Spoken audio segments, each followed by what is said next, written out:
शामनूर शिवशंकरप्पा जी शिवमोगा से राघवेंद्र को जीता होकर बोल को आशीर्वाद देते हैं ओपन। वो बीजेपी के हैं या कांग्रेस के? सवाल अब एक के बाद एक सामने आ रहा है। सिद्धरामैया के खिलाफ सोमन्ना को हराने के लिए किसने समझौता किया और सिद्धरामैया जीतने के लिए किसके साथ समझौता किया? इस सवाल का जवाब अगर आप ढूंढेंगे तो तुम्हारी ही पार्टी में 70 होल नजर आएंगे। वो 70 छेदों को पैचअप करने वाला नेता आपके पास नजर नहीं आ रहा। ये सबसे बड़ी कमजोरी है। जी, तो मैं सर आपका तारुफ कहाँ से है? मैं नवाब मुमताज़ अहमद ख़ान भोपाल से। जी, क्या डिजिग्नेशन है, क्या करते हैं? कांग्रेस का एक सिपाही हूँ, छोटा सा। कितने साल से कांग्रेस में हैं? मैं तकरीबन 40 साल हो गए कांग्रेस में। बहुत सारे पदों पर रहा मैं, महामंत्री रहा संगठन में। जी, आज हज़रत अब्दुल करीम पीर देसाई साहब से मुलाकात करने आए हैं। जी, क्या मकसद है, क्या कहना चाहेंगे इस मौके पर? हज़रत के बच्चे का रस्म था और मुझे उन्होंने मदऊ किया, तो इस मौजू पर थोड़ा सा हम लोग बात कर रहे थे और ये कुछ शिकायतें रहती हैं संगठन के बारे में। बहुत पुराने समाज सेवी हैं हज़रत और हर पहलू से उन्होंने कांग्रेस को देखा है, कांग्रेस के वर्करों को देखा है और कांग्रेस की जो पीड़ा है वर्करों की, उसको इन्होंने महसूस किया है। तो उसी बारे में हम लोग बात कर रहे हैं, आज बैठे हैं। आज माशाल्लाह कांग्रेस की सरकार है, लेकिन उसके बावजूद भी कांग्रेस के जो ज़मीनी नेता हैं, जो ज़मीनी वर्कर है, वो बहुत परेशान है और उसको वो स्थान नहीं मिलता, वो सम्मान नहीं मिलता जिसके वो हकदार हैं। तो ये अच्छा एक विषय उठाया हज़रत ने और ये बात जाना चाहिए समाज में भी कि अगर समाज वोट करता है और उस वोटों के आधार पे ही सरकार का चयन होता है, लेकिन उसके बाद में उस बिरादर को एक तरफ कर दिया जाता है और जो दूसरे लोग हैं वो उस पर राजनीति पे हावी हो जाते हैं। तो ऐसा नहीं होना चाहिए। तो कांट की जो हांडी होती है वो एक बार ही चढ़ती है, बार बार नहीं चढ़ती है। मैं बहुत जिम्मेदारी से इस बात को कहना चाहता हूँ कि जो कांग्रेस के जो वरिष्ठ नेता हैं, सेंट्रल में जो बैठे हुए हैं, दिल्ली में जो बैठे हुए हैं, वो राष्ट्रीय कार्यकारिणी में बहुत जिम्मेदार लोग हैं, चाहे वो प्रभारी रहे हैं या फिर वो किसी भी स्टेट से आते हैं और वो स्टेटों में जो भागीदारी तय करते हैं, उस भागीदारी के हिसाब से भी उतना माइनॉरिटी को सम्मान नहीं मिल पा रहा है कांग्रेस में जितना मिलना चाहिए। मोहतरम जनाब मुमताज़ नवाब साहब, जो भोपाल के रहने वाले हैं, नवाब ख़ानदान से बिलोंग करते हैं। ये कांग्रेस के बहुत सीनियर कार्यकर्ता कहो या नेता कहो या फिर पदाधिकारी बोलो, वहीं इसके साथ साथ इन्होंने गोधरा कांड के वक्त एक आंदोलन किए थे। इनका आंदोलन मध्य प्रदेश से निकला था, जिसे महाराष्ट्र वालों ने साथ दिया था, राजस्थान वालों ने साथ दिया था, उत्तर प्रदेश, उत्तराखंड, बिहार और तुम्हारा ये कश्मीर, ये तमाम लोग इनका साथ देने से माननीय प्रधानमंत्री मरहूम अटल बिहारी वाजपेयी जी इनकी बात से मुत्तफिक होकर गुजरात को जाकर माननीय प्रधानमंत्री जब सीएम थे तो उन्हें कहा कि अब आप धर्म मार्ग अपनाना चाहिए, सीएम का पद छोड़ देना चाहिए। लेकिन हुआ ये कि नरेंद्र मोदी जी अटल बिहारी वाजपेयी को पीएम पद से उतारने में सक्षम हो गए, लेकिन वो अपने सीएम पद से नीचे ना उतरकर पीएम पद पर आए। वो उनकी ताकत का मामला है, वो उनकी हिकमत का मामला है। लेकिन मुमताज़ नवाब साहब की एक आवाज़ जो है अटल बिहारी वाजपेयी के दिल में जाना, उनको कन्विंस करना, ये आसान बात नहीं है। ऐसी शख्सियत जो है, इन्होंने अपना ही एक संगठन बनाए हैं, भारतीय मुस्लिम विकास परिषद बनाए हैं, उसके ये मध्य प्रदेश के स्टेट के सदर हैं। तो इन मेरे बच्चे के एंगेजमेंट पर आए हैं, तो मैं इनका खैर मुकदम करता हूँ और खैर मुकदम किया हूँ और इनकी इज़्ज़त अफजाई भी किया हूँ। जो जो मेरे रस्म अदा करना था तमाम अदा कर चुका हूँ। तो अब जब बात कौम की आती है तो कौम का दर्द लेकर मुझे चंद सवालात किए हैं वो, तो उन सवालात में एक सवाल ये भी है कि उत्तर प्रदेश में मुसलमान ज़्यादा हैं, बिहार में मुसलमान ज़्यादा हैं, इसके बावजूद सबसे ज़्यादा जुल्म जो है उत्तर प्रदेश वाले बर्दाश्त कर रहे हैं। इसकी वजह क्या है? देखो, जंग बदर में मुसलमान कम थे, फतह पाए। जंग ओहद में मुसलमान ज़्यादा रहने के बावजूद भी हार भी। तो यहाँ साफ जाहिर है कि मुझसे ज़्यादा आप समझदार हैं। जंग बदर में हम एक दूसरे को आगे बढ़ा रहे थे, वही जंग ओहद में एक दूसरे की टांग खींच रहे थे। अब यहाँ भी वही हो रहा है। मुझ जैसे नेता को, कैंडिडेट को मत ठहरा करो, हमारे वोट फूटते हैं कर बोलते हैं चंद लोग, लेकिन अपनी पार्टी के वोट खुद फोड़ते हैं। जैसे कि DK शिव कुमार ने कहा, शिकारीपुरा में अगर हमसे आप समझौता न करते तो विजेंद्र जीत नहीं पाते थे, हम नागराज को टिकट नहीं देते तो विजेंद्र जीत नहीं पाते थे। अरे नागराज को टिकट नको दो कर को अब्दुल करीम बोले, कौन बोले तुम क्यों समझौता करे? सेम टाइम में शामनूर शिवशंकरप्पा जी शिवमोग्गा से राघवेंद्र को जीता होकर बोल को आशीर्वाद देते हैं ओपन। वो बीजेपी के हैं या कांग्रेस के हैं? सवाल एक के बाद एक सामने आ रहे हैं। सिद्धरामैया के खिलाफ सोमन्ना को हराने के लिए किसने समझौता किया और सिद्धरामैया जीतने के लिए किसके साथ समझौता किया? इस सवाल का जवाब अगर आप ढूंढेंगे तो तुम्हारी ही पार्टी में 70 होल नजर आएंगे। वो 70 छेदों को पैचअप करने वाला नेता आपके पास नज़र नहीं आ रहा। ये सबसे बड़ी कमजोरी है। मैं ठीक कह रहा हूँ? बिल्कुल ठीक है। हाँ, दूसरी बात यह है कि आपके पास होना ये था कि मुसलमान जिसे चाहते हैं उसे टिकट देना। होता यह है कि पार्टी जिसे चाहती है उसे टिकट दे रही है।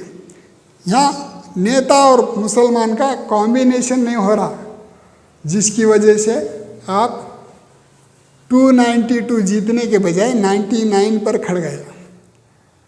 बीजेपी से तमाम खिलाफ था माहौल, क्योंकि जाहिर बात है 15 लाख नहीं पहुंचे लोगों को, पेट्रोल का, डीजल का, गैस का दाम सस्ता नहीं हुआ। ये तीनों चीज़ें सस्ते नहीं होने पर इसका मार जो है दूसरी चीज़ों पर पड़ता है, तो तमाम चीज़ें महंगे हो गए, रोजगार नहीं मिला। आप सोचो, इस देश में 2 ही सर्वे करना है और जाति गणति करके एक सर्वे किया जा रहा है कर्नाटक में। वो सर्वे करने के बजाय किसके पास कितनी ज़मीन है ये सर्वे करो, किसके पास कितनी ज़मीन है ये सर्वे करो, और सरकार की कितनी ज़मीन बगैर फसल पिकाए या बगैर लोगों को बसाए हुए खाली पड़ी है उसका सर्वे करो, और कितने लोग फुटपाथ पर पड़े हैं घर नहीं सो उसका सर्वे करो। जब जाके ये ज़मीन जो है उनको मुफ्त में दो, मत देने के लिए नहीं कह रहा हूँ मैं, 33 मंथ यानी 33 महीने तक उन्हें उस ज़मीन में कुछ न कुछ फसल उगा कर बसने का जगह होगा और फसल उगाने का हुआ। इस तरह का आप करेंगे तो भारत का हर होटल लेने वाला नहीं, मांगने वाला नहीं, देने वाला बनेगा। ऐसा मेरा मानना है। आप भी माने तो मानो, नहीं तो छोड़ो, वो आपका मामला है। आप मेरे घर आए हैं, आप मुझसे जो सवाल करना है कर सकते हैं। मैं बताना चाहूँगा, भारतीय मुस्लिम विकास परिषद का गठन जो है, हमारे राष्ट्रीय लीडर हैं आली जनाब समी आगाई साहब, वो उसके राष्ट्रीय अध्यक्ष हैं और लॉयर भी हैं आगरा में रहते हैं वो।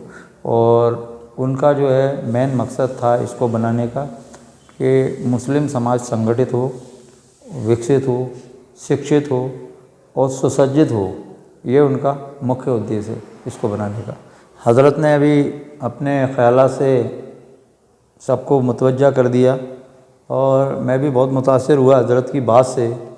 और ये बात इतनी हक है कि इस बात को पूरी तरीके से इम्प्लीमेंट करना चाहिए कांग्रेस को। नहीं, मैं ये चाह रहा हूँ जी, इस बात को आप एज ए कांग्रेस की नेता किस नेता को पहुँचाएंगे और किस नेता को सवाल करेंगे इस बात? देखिए, सबसे पहले तो हम अभी हमारे जो राष्ट्रीय अध्यक्ष हैं मल्लिकार्जुन खड़गे जी, वो अस्वस्थ चल रहे हैं। मैं उनके लिए ईश्वर से कामना करता हूँ कि वो स्वस्थ हो जाएं पहले तो, और ईश्वर उनकी दीर्घायु प्रदान करे उनको।